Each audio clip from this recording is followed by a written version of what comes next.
this video, we're going to talk about keyboard geography, or in other words, how do we find the notes on a piano keyboard?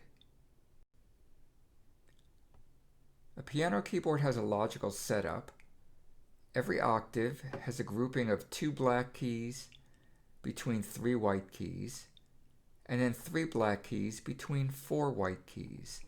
So the group of 3 white keys are the notes C, D, and E, and the 4 white keys are F, G, A, and B.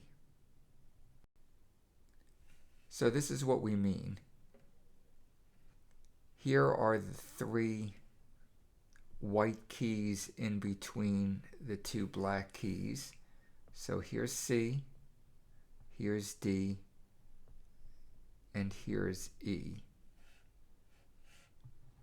And then we have the group of 4 white keys between the 3 black keys. So those are F, G, A, and B. If I'm writing them on a treble staff, there's C, there's D, there's E, and then the other 4 notes F, G, A, and B. If I were to continue going up, because it's an octave, it starts the pattern again, and the keyboard layout is really cool because you can see that this pattern starts all over again. So this octave on the piano resembles all the other octaves with the 2 black keys in between the 3 white keys and then the 3 black keys in between the 4 white keys. So we could start that pattern all over again, where that's the C in that octave, and then the D, and then the E, etc. The black keys, they raise or lower a note a small amount called a half step. The ones that raise a note are called sharps and are written with this symbol. It looks like a pound sign or a hashtag. The ones that lower a note are called flats, and they're written like this. It almost looks like a script B, and actually that's the origin of it. So the black key just to the right of the note F is called an F sharp. So if that's an F, the black key, you can hear that note, it's higher. We raised it to make an F and F sharp. But that's also the same black key just to the left of the note G. So if that's G, that black key just below G is G flat. That happens to be the same black key that we just played the F sharp.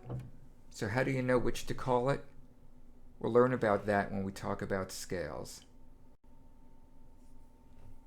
So to show you on the keyboard, if that's F and that's G, then this black note can be F sharp, but it can also be G flat. How do we write that on the staff? What's interesting is that even though we say F sharp, the letter first and then the sharp, when we write it on the staff, the sharp comes before the note F, or the flat comes before the note G. The white keys are the so-called natural notes. So C is really short for C natural. A natural symbol is normally used only to cancel a sharp or a flat. What I mean by that is if I'm hearing an F sharp and now I want an F natural, I need the natural sign so that I know that I'm not using the sharp anymore. And the natural sign looks a little bit like a sharp sign with two of the small lines on top and two and lines going through on the sides missing. So let's say I'm playing that note, and that's in F sharp. And now I want to play that note.